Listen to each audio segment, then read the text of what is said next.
E está começando o primeiro episódio do podcast. Pod Pocket. Pod Pocket. Eu já começo esquecendo o nome do Pod Pocket. Vai lá de novo.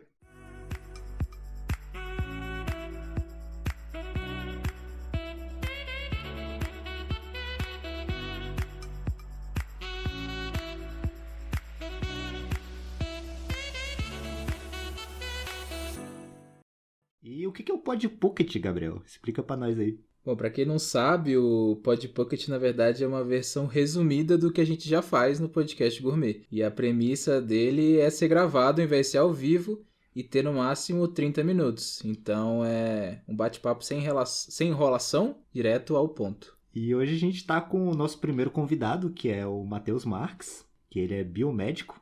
Então fala um pouquinho de você aí, Matheus. Primeiramente, muito obrigado pelo convite, eu estou muito feliz de participar. E sim, eu sou biomédico, habilitado em análises clínicas e em biologia molecular pela Universidade Católica de Brasília.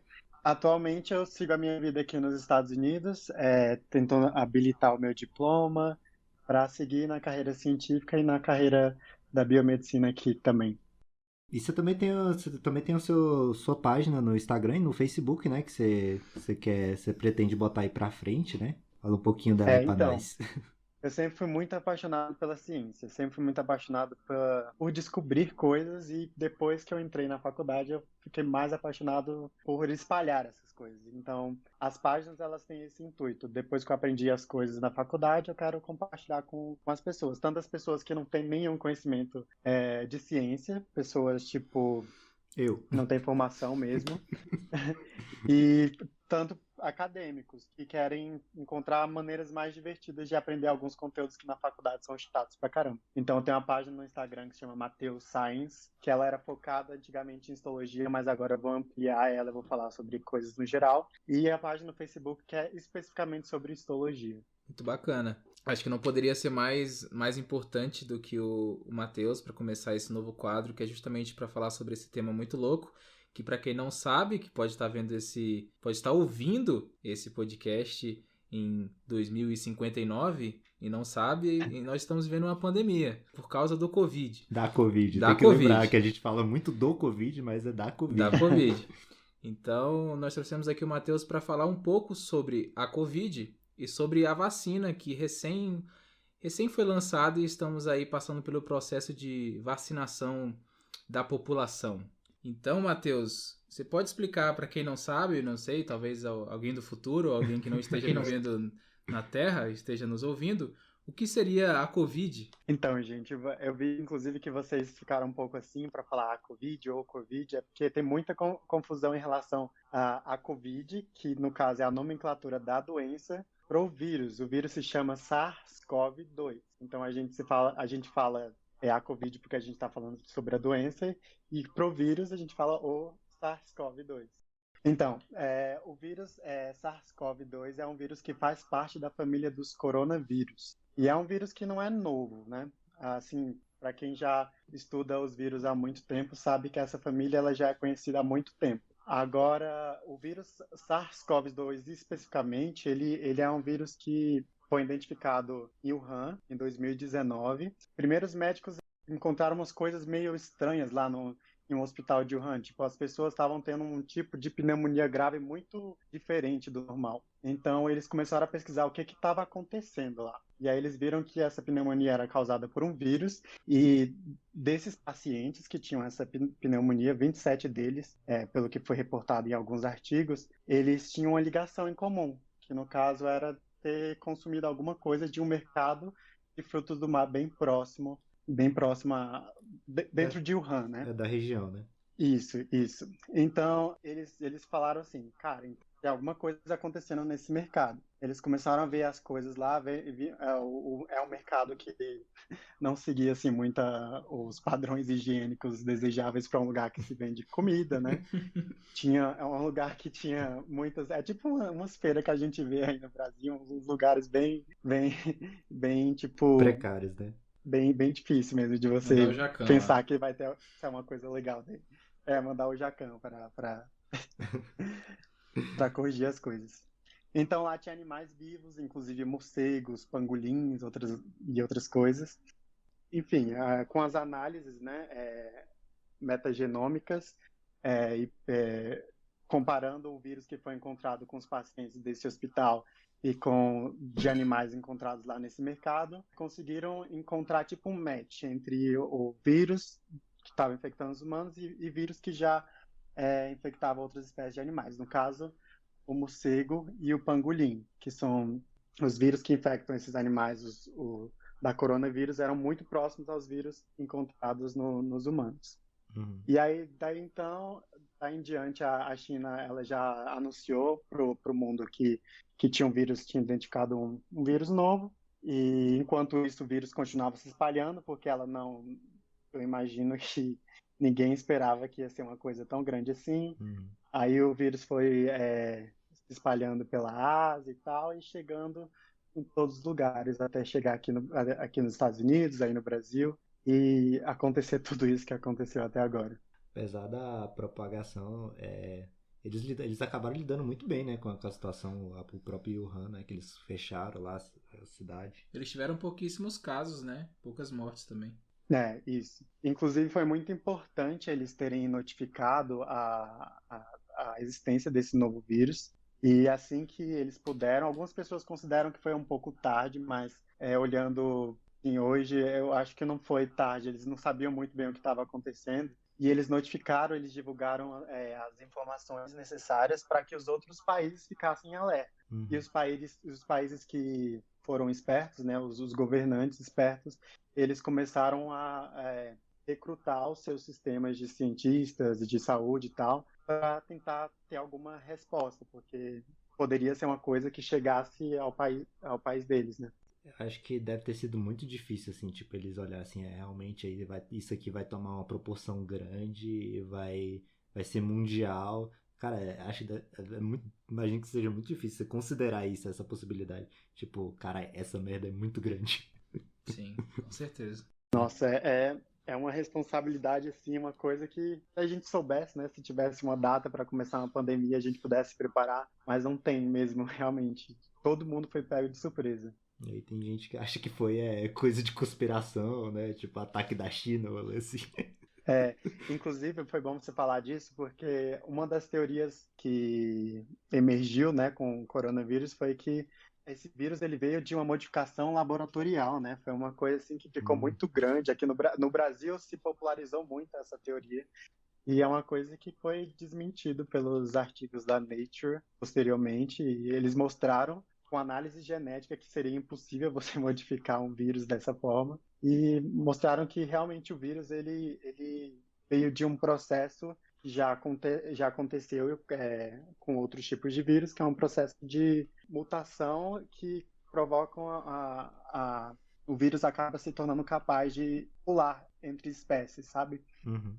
A mutação que é provocada nele acaba dando para ele uma característica que ele consegue infectar outras espécies também. Antes da gente ir para a próxima pergunta, eu não sei se você saberia dizer, mas no começo da pandemia, eu vi que era uma coisa que ele já estava atento antes de acontecer a transmissão. Tipo, eles já tinham ciência que poderia dar errado esse negócio da galera consumindo esses animais, assim, nessa feira. Não sei se saberia me dizer se era realmente desse jeito. Tipo, eles tinham Sim, ciência antes de acontecer. existem também várias pessoas, livros, escritores de livros que avisaram que isso poderia acontecer. Isso é até que se a gente parar para pensar na evolução natural do nosso planeta, da nossa sociedade, a gente consegue ver que isso realmente era uma coisa um pouco previsível, vamos dizer assim. Porque o nosso mundo, a gente está cada dia mais tá cada dia mais fácil a gente, por exemplo, viajar entre os países, a gente ter contato com pessoas diferentes da gente. E naturalmente, as pessoas diferentes da gente, elas têm um ambiente diferente que proporciona coisas diferentes. Então, com o crescimento da população, revolução industrial, a gente começou a ter muito mais contato com a natureza, um contato não tão legal com a natureza e com os animais, com bactérias que a gente nunca antes tinha tido. E isso acaba que provoca uma série de alterações nas nossas vidas, né? Nosso ecossistema. Então, por exemplo, não só os vírus, mas assim, as bactérias também, elas têm evoluído de uma forma assim incrível, que é uma coisa que a gente tem que se preocupar, que a gente tem que repensar o tipo de interação que a gente tem com a natureza e que a gente tem que preservar e deixar quieto algumas coisas e ficar na nossa, sabe? Uhum. Eu acho que muita gente não vai ter esse tipo de O pessoal não pensamento, liga né? muito, quer simplesmente estar lá e fazendo as coisas, né? Tipo, Cutucando. tem esse bicho aqui, vamos vender, velho, fazer uma sopa. É, é importante a gente falar desse assunto também, porque eu tenho um amigo chinês que me explicou um pouco das coisas que acontecem, que são ligadas à cultura, mas também ligadas à necessidade. Tem Hum. muita gente em algumas partes do planeta que, às vezes, a única coisa que eles têm para comer são esses animais selvagens ou as coisas que tem na natureza, né? Então não é uma questão de escolha, que é muito fácil para a gente falar também que a gente mora na cidade para as pessoas não comerem esse tipo de coisa e tal, mas existem algumas partes do mundo que eles realmente têm necessidade de consumir alguns tipos de alimentos que talvez não fossem recomendados, mas que é proveniente de um problema que talvez seja social, que a gente tem que pensar em outro sentido. Se a gente for olhar assim pro Brasil, seria talvez possível se aparecer uma doença aí porque alguém tá comendo uma cabra. A cabra já tá mais comum, né? Mas um tatu, por exemplo. É um Tatu no ponto de vista centro-oeste é lá a interessante, né? comida. Hã? É um ponto de É, vista interessante de você ver como necessidade, né? Não só como escolha. Uhum. sim. Então, Matheus, como é que funciona a questão sintomática da Covid? Então, os sintomas da COVID, eles são muito diversos, mas vão desde perda de olfato, perda de paladar, febre, dor torácica, falta de ar, são muito diversos. Mas esses são os sintomas principais. A gente pode falar de forma mais assertiva quando tudo isso acabar e a gente pegar todos os dados e jogar tudo juntinho e falar o que que é mais Mas comum. que já é certo, né? Isso. Porque, tipo, acho que muita gente que tá em casa assim, já pega uma gripe e acha que é Covid. Virou todo mundo meio. Tossiu, É. é Covid. Qual é no negócio lá quando você começa a ficar pirado com doença? Hipocondríaco. Hipocondríaco. Acho que todo mundo ficou um pouco hipocondríaco aqui, né? Durante essa pandemia. Todo mundo, todo mundo. É interessante falar que, apesar dos números de casos graves com a doença serem baixos, a, a transmissão do vírus é muito alta, né? Então acaba que tem muita gente contaminada e tem muita gente que acaba por ficar em estado grave por conta disso, né? Isso. Inclusive, é uma coisa interessante desse vírus é que, assim, existem vírus que têm uma mortalidade muito, muito mais alta do que do vírus SARS-CoV-2, mas esse vírus ele tem uma taxa de proliferação muito, muito alta, comparado com os vírus que a gente, por exemplo, que a gente mais conhece, que seriam o vírus do HIV, o vírus da gripe. E pela quantidade de pessoas que ele acaba pegando, acaba sendo uma coisa muito nociva para nós. Que acaba que quando pega muito mais gente corre o risco de ter sequelas ou até morrer. E também tem a questão de não de lotar os leitos, né? Porque o vírus em Isso, si pode não ser tão perigoso assim se você considerar com outros, mas só que se você precisar de um leito e não tiver, você tem menos chance de viver. Sim. isso. A E gente tá. com a taxa de proliferação desse nível, assim, não tem um sistema de saúde que esteja preparado para receber esse tanto de gente. Uhum. Nós estamos aí há um pouco mais de um ano, né? De pandemia. E após um ano, parece que ao menos aqui no Brasil a gente voltou para o começo, né? Porque as UTIs estão lotadas, estamos entrando em lockdown de novo em vários estados. Então parece que tá meio que voltando pro começo. É tipo uma segunda onda que tá começando agora e a gente só tá percebendo agora. Sim. Isso.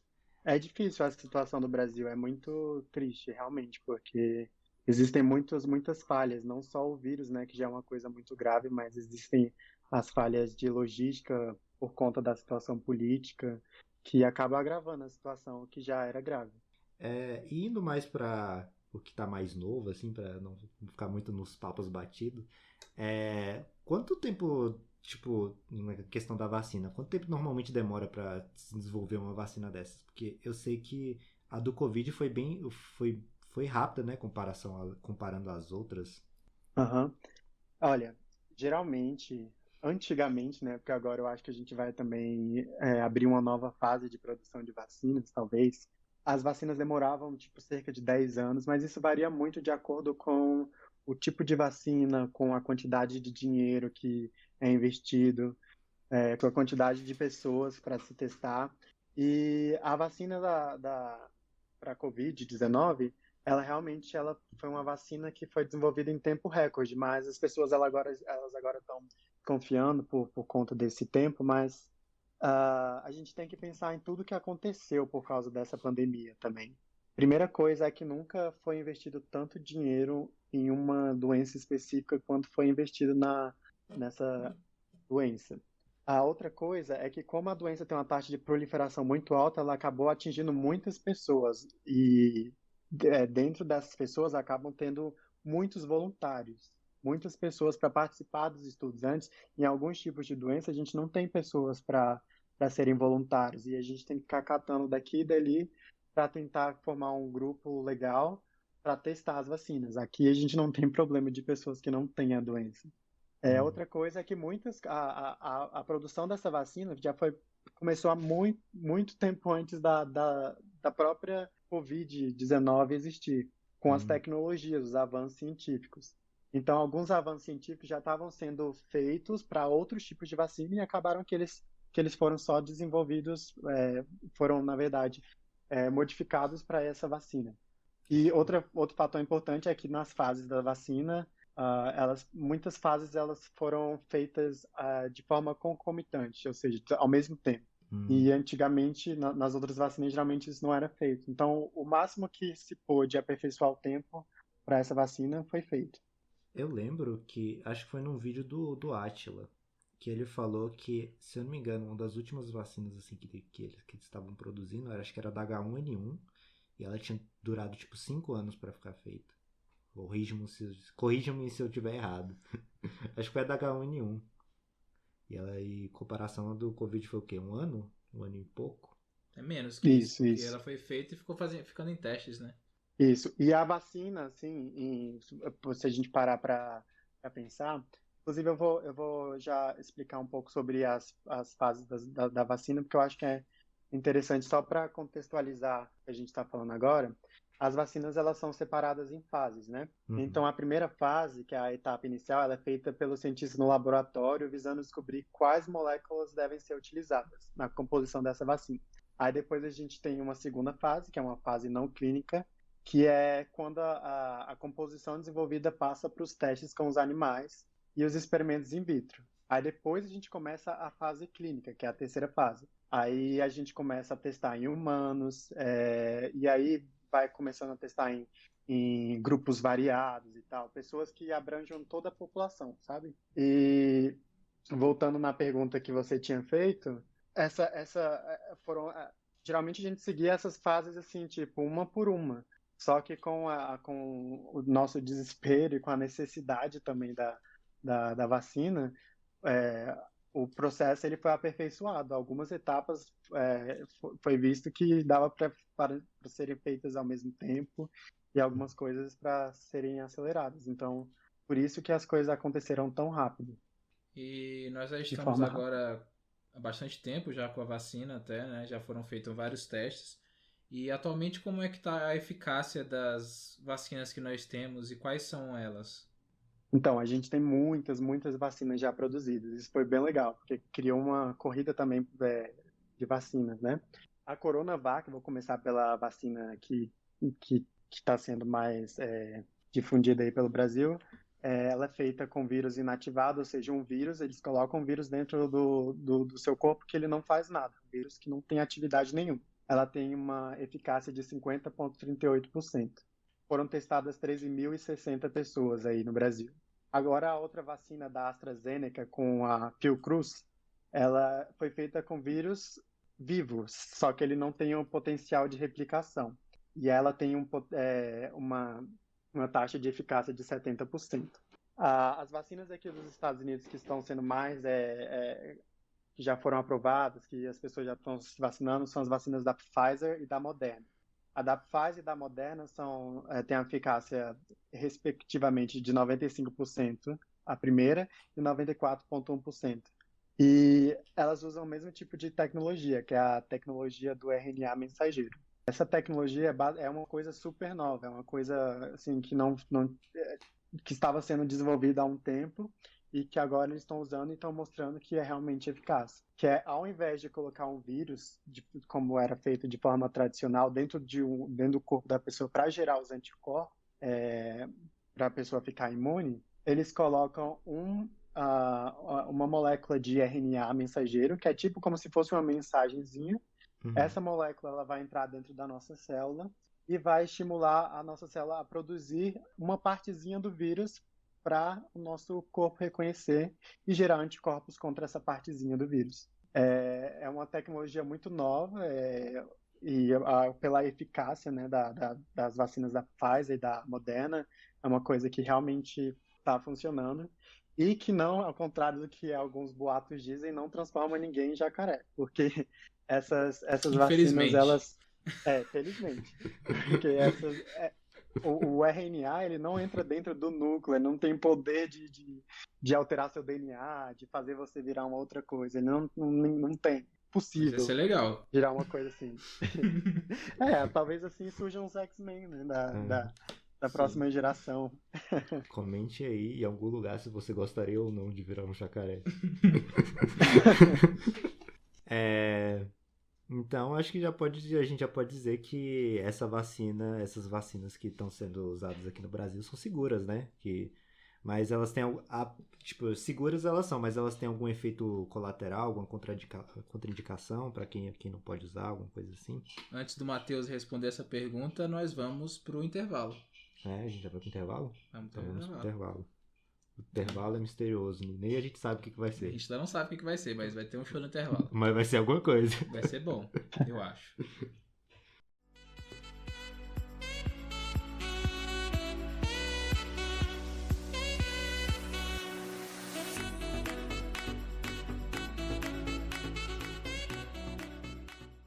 Produtos que você não sabia que queria até agora. Você é mãe? Está cansada de cuidar do seu filho? Sim! Precisa de mais tempo para fazer coisas radicais, como andar de skate? Mas o pai é imprestável e não quer cuidar da criança? Aquele traste! Nós, da NASA com Z, temos a solução. Aí sim, carai! Conheça agora o incrível My Little Baby Skateboard 2000, o skate com carrinho de bebê acoplado. Com ele, você consegue fazer manobras radicais enquanto leva seu pimpolho para um passeio. Era exatamente isso que eu precisava! E mais, por apenas o dobro do preço, você ganha uma prancha personalizada com foto do cheirão bebê. Qualquer efeito colateral causado pelo uso devido do produto, como urticárias, vômitos, queda de cabelos, tontura, cegueira parcial ou permanente, não é de maneira alguma responsabilidade da NASA com Z.